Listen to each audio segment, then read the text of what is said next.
huyu anifanyie namna hii, as long as you are fair and objective and you want to do your work. I mean, Kenya should be probably much more ahead than it is right now in its development if we work like that, and that is the faith I have. Mimi hiyo ndio imani niko nayo, kama ningepewa nafasi nitapeleka hiyo style ya kufanya kazi tulifanya before, and we will solve these problems. Kama hii shida ya sukari nimewaambia, kama Wakenya wanataka kunipea challenge kama ile ya mtihani, ile ya education, wanipea hii ya sukari, we will solve this problem ya Western Kenya.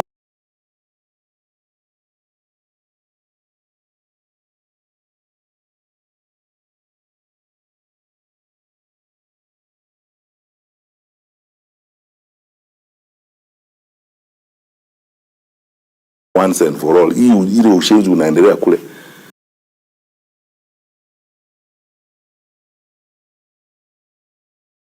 As we call it broadly, competence based curriculum, CBC, tulianzia hapo.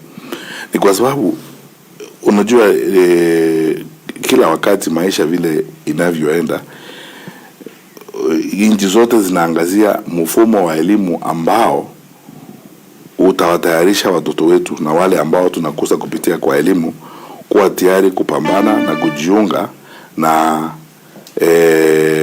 idara na mazingira ya utendaji kazi yanayohitaji mbinu fulani, yanayohitaji uzoefu fulani.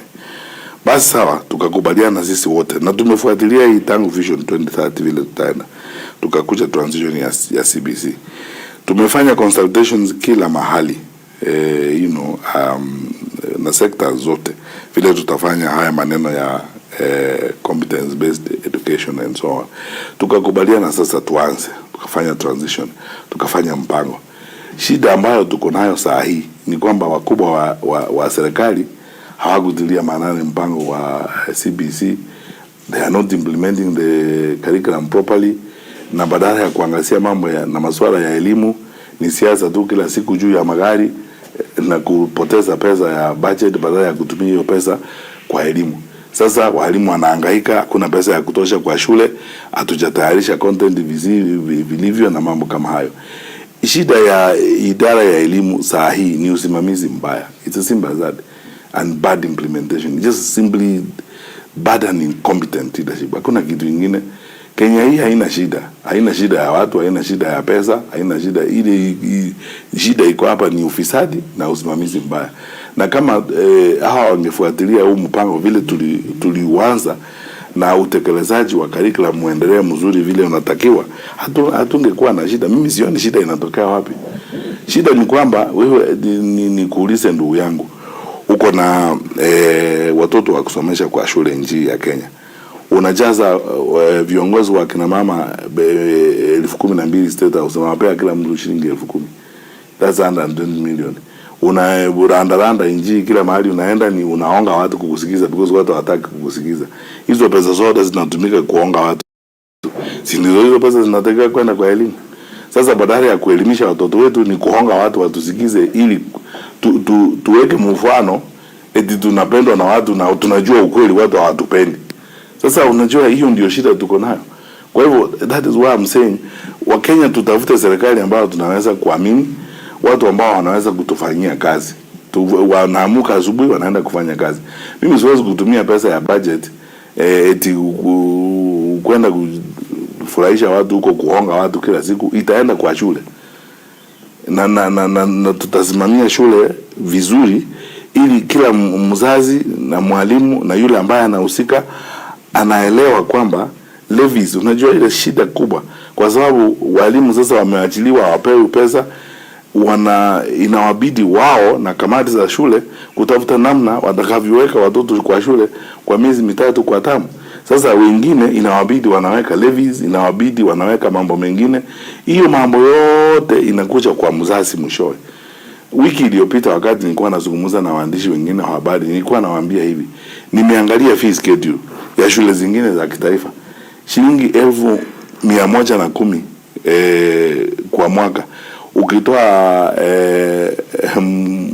mzazi pale Malakisi ataweza namna gani kulipa hiyo? Hii yote imetokana na usimamizi mbaya wa sekta ya elimu. Tafadhali mimi nawaomba hata viongozi wetu tuwe watu wa huruma, tuhurumie wazazi na Wakenya, tutoe huu mzigo wa kusimamia elimu vibaya. Katika sekta ya sukari tukiwa tungali tunazungukia hapo, hivi majuzi tani ilirudishwa chini kutoka shilingi 5,700 hadi shilingi 5,500. Kando na hapo, kuna wale ambao wanasema kwamba kuna watu wanaagiza sukari kutoka nje, na hayo ndio baadhi ya mambo yanafanya bei ya sukari wakulima kuhangaika. What are the practical solutions?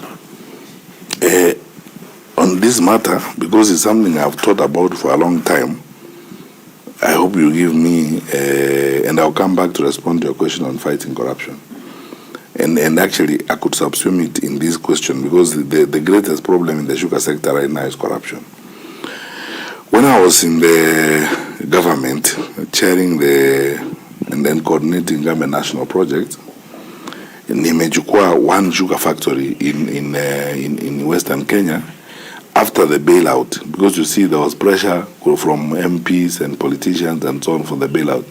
In 2015, I think alone, the government put in about 39.7 billion in bailouts kusaidia sugar factories za huko.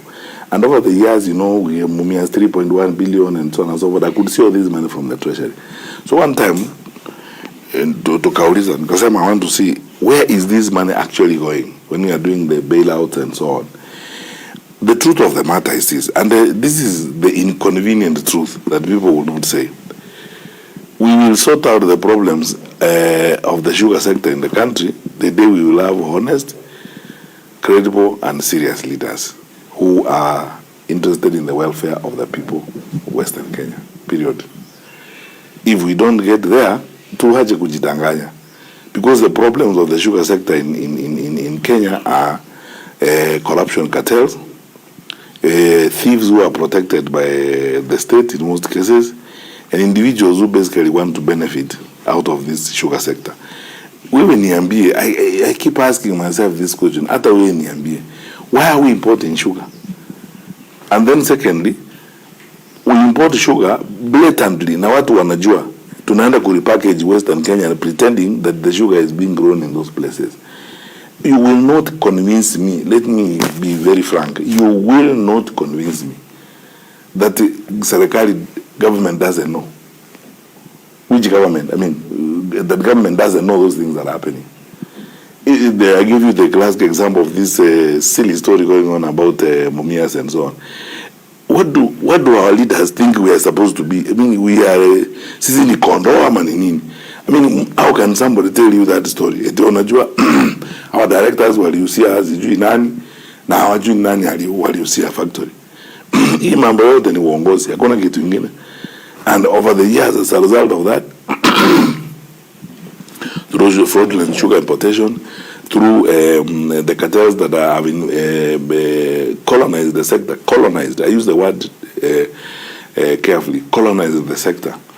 The sugarcane farmers and the peasants in the entire Western Kenya, whether you're talking about cotton, coffee, barethram, sugar, their livelihood has been completely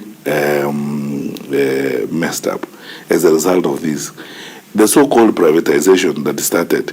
Unajua mimi nashangaa kwa nini tunajitanganya hata wa viongozi wengine. That is why mimi nakubaliana na George Natembea. And that guy is the leader that we need. When he argues, and a number of other people who argue about this madness going on in the sugar sector. But the privatization law itself says that in that process of privatization, farmers and workers in these factories are supposed to be involved. Which workers are involved in the privatization of Mumias? Which sugarcane farmers are involved in the privatization of Mumias right now as we are talking about? So the truth of the matter is, that's why I keep saying, and I was telling a few friends of mine, in the case of the western belt of the country, all the way from Lake Victoria, back among Telcon, the choices for those who are wananchi are going to be this: continued slavery, ili sasa watu wa watumwa kwa wakubwa ndio wanafanya hizi vitu. Sababu waje nikuulize ndugu yangu, ukibia watu fertilizer, wadanganye eti unatoa fertilizer, you are not giving them fertilizer, or you give them substandard fertilizer. Umeingia kwa sugar factory zao, umenyakua, umeenda ukarokota kwa wengine, sijui ulirokota kutoka wapi, mnakaa nao pamoja, mmechukua hizo factories. Those plantations, you are leasing them for a song. Sasa hao watu umewacha na nini? Umewacha hao watu na nini? Alafu sasa ni trips za kwenda huko kuonga watu, tafuta pesa, nunua watu walipe shilingi 1,000 wakuje kukusikiza. You know, za wakati mwingine hao watu wanasemanga wao ni Wakristo. Sijui Ukristo wao wanawaambia nini. Wakati mwingine tuambiane tu ukweli na tuangalie kitu vile iko. There is no way we are going to succeed, and let's stop lying to each other and lying to the people. There is no way we are going to succeed if we don't confront this problem head on. And what it requires, my friends, is firmness, courage, and decisiveness. I was in education. I told people we'll clean up this thing with military precision, and that is what I will take to the sugar sector. Clean it up with military precision. Walk in there. They cancel all those fraudulent contracts. They ensure that the fellows who are involved in this nonsense are locked up, and give the people the right to own what they need to own and manage and streamline the sector, the management of that sector. Until we get there, ingine tu ni sarakasi, tunaambiana tu PRU.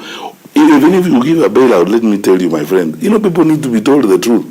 The government gives bailout. 2015 alone, I was telling you, 39.7 billion. Ukiendelea namna hiyo, subsequently 3.1, whatever. The bailouts to the sector over the years, like over the last 10 or so years, even when we were in government, are over 10 billion shillings.